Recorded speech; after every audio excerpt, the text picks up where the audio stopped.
خواتین و حضرات السلام علیکم۔ وائس آف ساؤتھ ایشیا کے لندن اسٹوڈیوز سے ٹیبل ٹاک ود مقیم احمد میں آپ سب کو خوش آمدید۔ ناظرین اکرام، آج کے پروگرام میں پاکستان میں وفاق اور صوبوں میں ہونے والی حکومت سازی، اس سے وابستہ توقعات، دھاندلی اور مینڈیٹ چوری کے الزامات، مقتدرہ کے شراکت اقتدار ہونے کی باتیں اور ان سے جڑے ہوئے دیگر موضوعات پر گفتگو کریں گے۔ ہمیں جوائن کیا ہے PTI کی رہنما زیبا ناز صاحبہ نے، جبکہ اسلام آباد سے ہمارے ساتھ ہیں ممتاز صحافی و تجزیہ نگار سید سردار احمد پیرزادہ۔ آپ دونوں کی تشریف آوری کا بہت شکریہ۔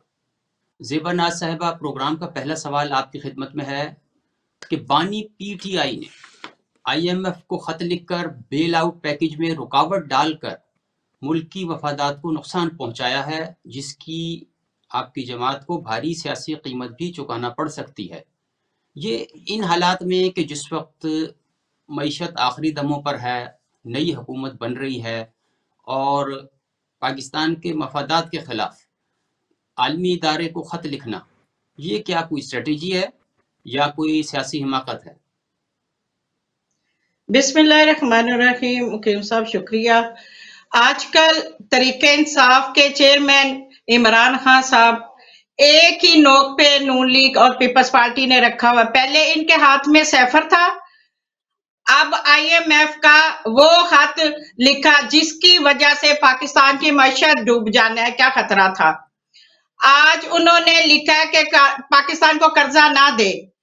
میں ان بدھوؤں کو یہ سمجھانا چاہتی ہوں کہ پاکستان تحریک انصاف پاکستان کی معیشت مضبوط کرنے کے لیے کوئی بھی اقدام ہو، اس کے خلاف کبھی بھی آواز نہیں اٹھے گی۔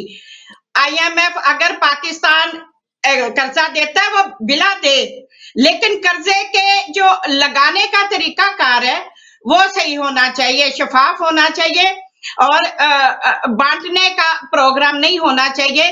جس طریقے سے ہماری سیٹیں آپس میں انہوں نے بندر بانٹ بنا لیا، یہ جیسے پیسوں میں بھی بندر بانٹ کر لیا، سیٹوں میں بھی بندر بانٹ کر لیا۔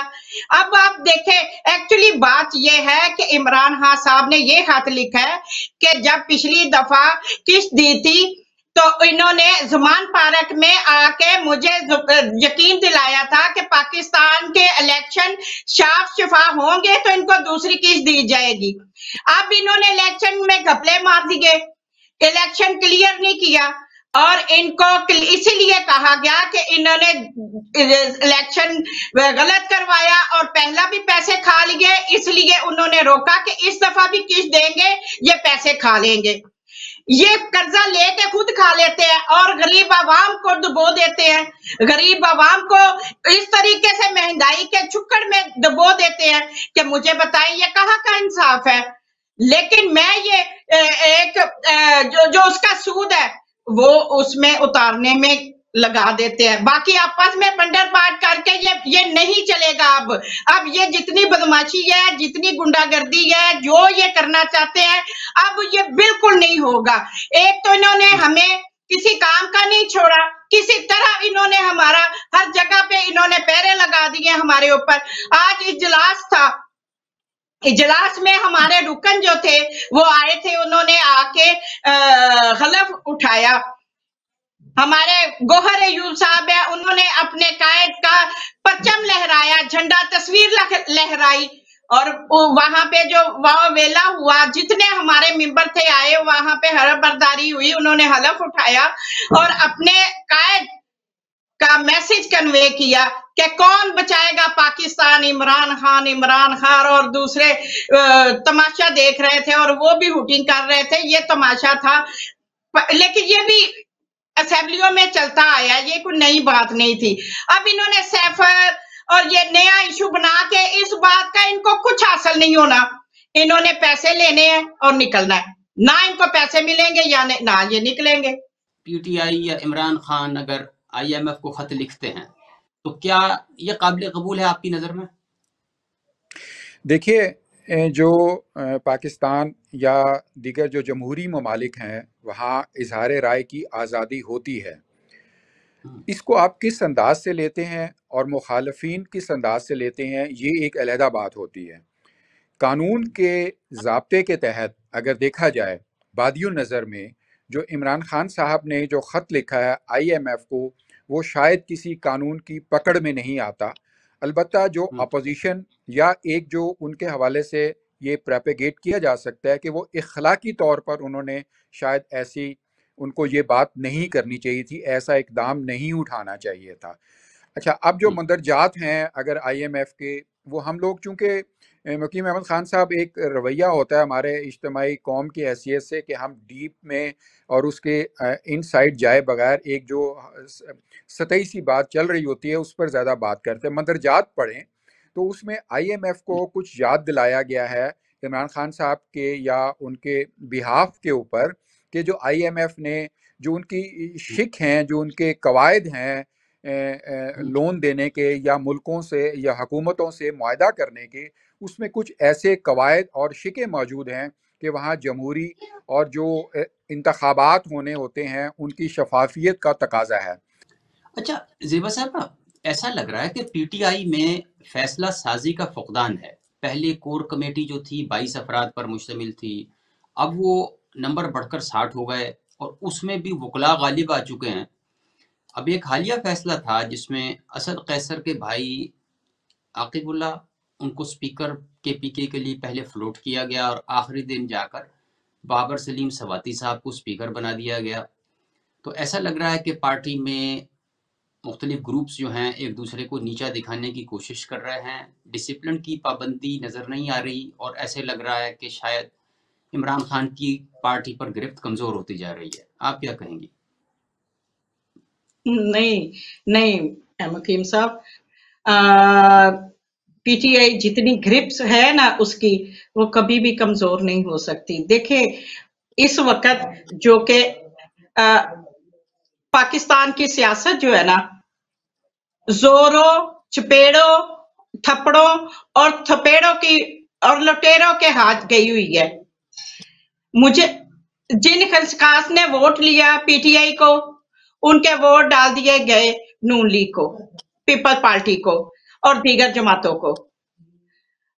مجھے یہ بتائیں کہ میں آپ سے یہ پوچھتی ہوں، ایک ہی گزارش کرتی ہوں کہ پاکستان میں اگر پاکستان کو بچانا ہے تو تمام سیاسی پارٹیوں کو مل جل کے کام کرنا پڑے گا، کیونکہ نون لیگ نے اپنی بادشاہ بنانے کے لیے ایسے ہٹ کنڈے اپنا رہی ہے کہ سیٹیں قومی اسمبلی کی ان کی 60 ہے، لیکن یہ حکمران پورے پاکستان کے بن کے بیٹھے ہوئے ہیں۔ تو اس طرح اس مینڈیٹ سے کام نہیں چلتا، نہ ہی چل سکتا ہے، کیونکہ پاکستان کے پچھلے 75 ایئر میں پاکستان کی افواج نے، مکنہ نے اور دیگر اداروں نے مل کر ملک کی دولت کو لوٹا، ملک اداروں کو تباہ کیا۔ اس بنیاد پہ آج پاکستان کھوکھلا ہوا پڑا ہے۔ بنگلہ دیش ہم سے جدا ہوا، اس کی جگہ کی قیمت آپ کو پتہ ہے ہمارے پیسے سے بہت زیادہ۔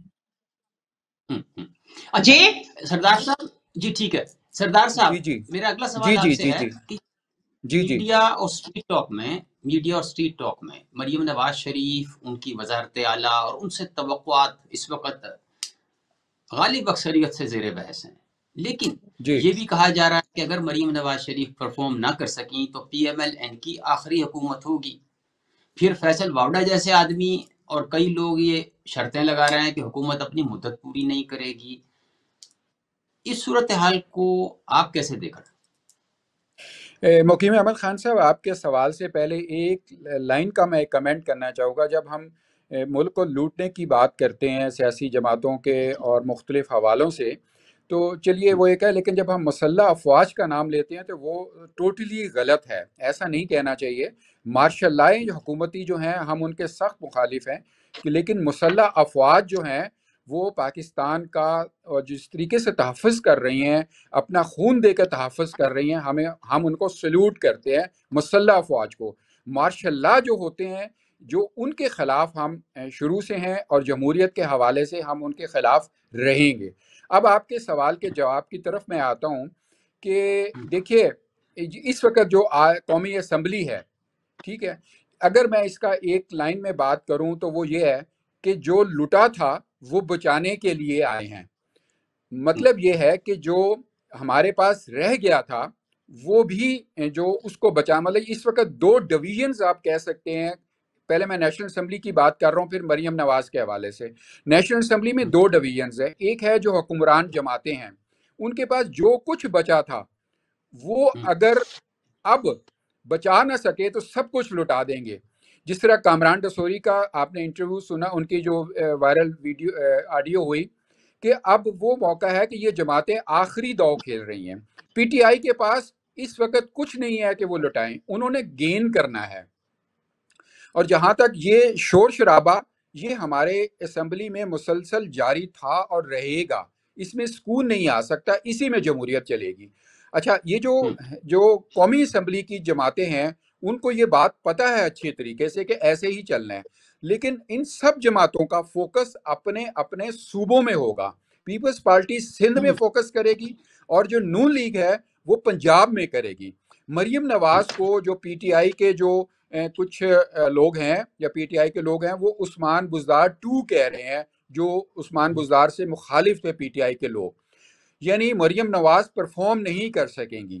لیکن میرا اس سے ذرا مختلف تجزیہ ہے کہ مریم نواز کی جو ساتھ ہے، جو ان کی کمر کے اوپر ہاتھ ہے یا جو ان کے اوپر سرپرستی ہے، وہ انتہائی تجربے کار لوگوں کا ہے. اور وہ سب وہ لوگ ہیں جنہوں نے پنجاب سے صوبے سے گروپ کیا ہے اور وہ چیف منسٹرز رہے ہیں اور پھر پرائم منسٹر بنے ہیں. جن آپ مجھے کے یہ والد، بتائیں گے مریم نواز نے کتنے ووٹ لیے ہیں؟ مجھے ان سے کہیے ذرا بات کر لیں، اس کے بعد پھر جو مرضی یہ بات کیجیے. اس کے بعد جو شہباز شریف ہیں وہ بھی پرائم منسٹر اور چیف منسٹر، اور شہباز شریف کے مقابلے میں ہی عثمان بزدار کو کہا جاتا تھا کہ یہ کیسا شخص آ گیا شہباز شریف کے مقابلے میں، جو انہوں نے دور گزارا. بے شک ان کا پی ڈی ایم کا دور وہ پرفارمنس نہیں دے سکا، اس کی بے شمار وجوہات ہیں. اس کے علاوہ اور بھی جتنی حکومتیں آئیں، لیکن شہباز شریف کے ایز کمپیئر پرفارم نہیں کر سکتے. اب جو مریم نواز کی بات کری جائے تو مریم نواز نے گزشتہ 2017 سے، اس سے بھی پہلے کہہ لیجئے، لیکن 2017 سے آن ورڈ وہ مسلسل پولیٹیکل سٹرگل میں رہی ہیں، جیل میں رہی ہیں، کال کوٹری میں رہی ہیں. اس میں دو باتیں ہوتی ہیں، ایک تو ہوتا ہے رگڑ کھا کے حاصل کرنا. وہ بھی مریم نواز نے اگر حکمران نہیں رہی، حکومت میں نہیں رہی، تو حکومت کے قریب رہی ہیں. اور اگر دیکھا جائے تو جب ان کے والد پہلی دفعہ 1982-83 میں وزیر بنے اور پھر 85 میں چیف منسٹر بنے، اس وقت سے وہ ایک سیاسی بیٹھکیں اور سیاسی اونچ نیچ دیکھ رہی ہیں.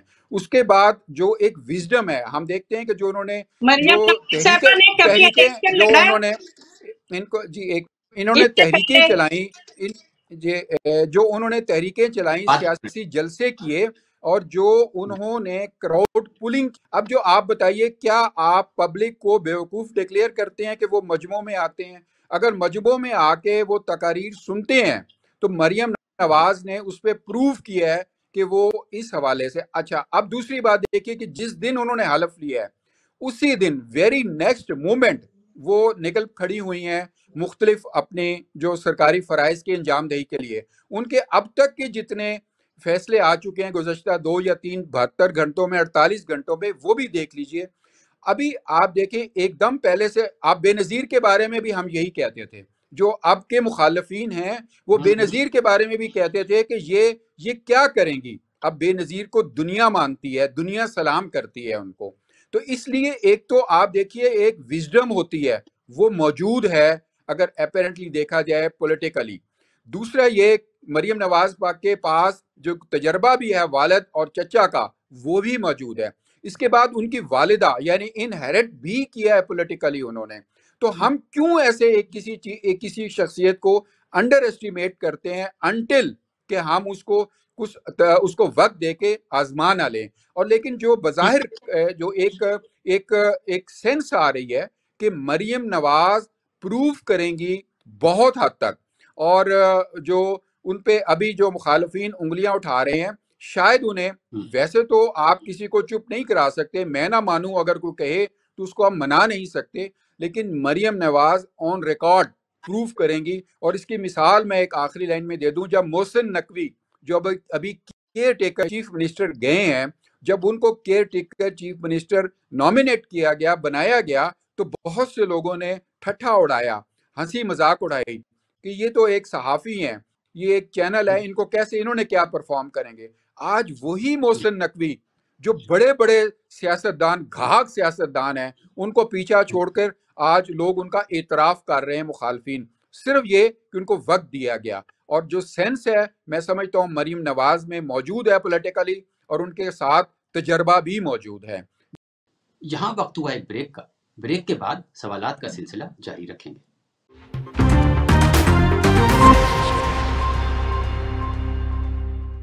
Welcome back. میرا اگلا سوال یہ ہے, سردار صاحب آپ کی گفتگو سن کے مجھے پنجابی کا ایک محاورہ یاد آ رہا ہے, اس کو غلط معنی میں نہ لیا جائے تو بہتر ہے, کہ وہ ویا نہیں ہویا تے کی ہویا جنج تے گئے ہیں.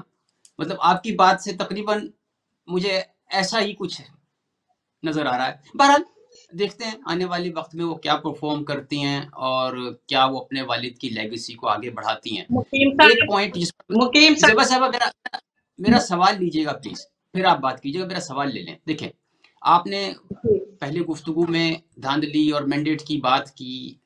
آپ کی پارٹی بڑے شد و مت سے یہ الزام لگا رہی ہے کہ دھاندلی ہوئی, ہمارا مینڈیٹ چرا لیا گیا, ہماری سیٹیں لے لی گئیں. آپ یہ بھی کہا کہ جی فارم 45 یا 45 کے تحت وفاق اور پنجاب میں پی ٹی آئی کی حکومت بنتی تھی, مگر بحیثیت جماعت نہ تو آپ لوگ سپریم کورٹ گئے اور نہ ہی ہارنے والے امیدوار پنجاب میں انتخابی عذرداریوں کی پیروی میں دلچسپی رکھتے ہیں. اس کا مطلب کیا ہوا؟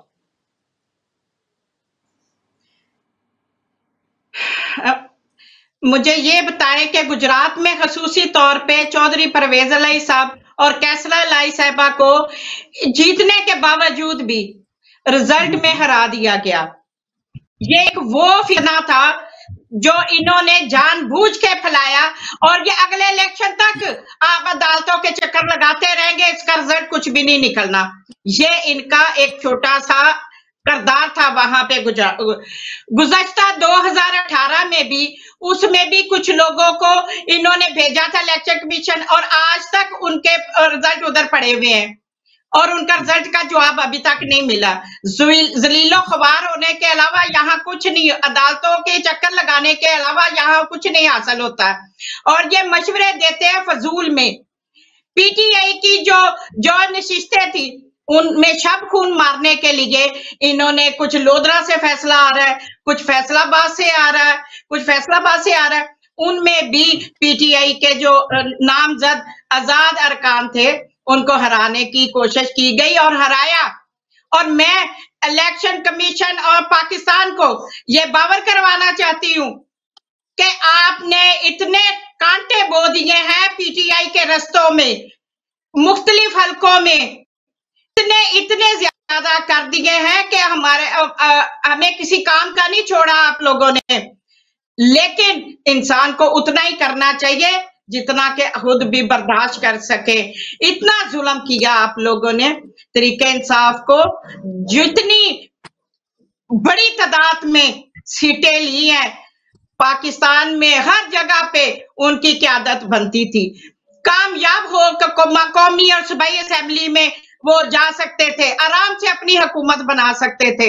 لیکن انہوں نے چودھری پرویز الہی صاحب کو جتوایا تھا, ہم جیت رہے تھے نا, انہوں نے وہاں چودھری پرویز الہی صاحب عوام کی تائید حاصل تھی, لیکن انہوں نے کیونکہ مریم نواز کے مقابلے میں وہ مضبوط کینڈیڈیٹ تھے, میں یہ سمجھتی ہوں کہ انہوں نے یہ دھوکے بازی کا مینڈیٹ لے کے کب تک چلیں گے. آخر کار مجھے بتائیں, انہوں نے عوام کے آگے نہیں جانا, عوام کے سامنے نہیں جانا. جن لوگوں کو پتا ہے کہ یہاں سے ہم جیتے ہوئے تھے, رات کو جیت رہے تھے, صبح اٹھ کے ہمیں 70 ہزار کی لیڈ سے ہم جیت رہے تھے, تو صبح ہمیں ہرا دیا گیا. یاسمین راشد صاحبہ کو لے لے, ریانا بی بی کو لے لے, اب کس کی بات کروں. یہاں پہ اتنی ڈھڈیائی سے حلف برداری ہو رہی ہے, یہاں پہ اتنی ڈھڈیائی سے آ کے اسمبلیوں میں بیٹھا جا رہا ہے,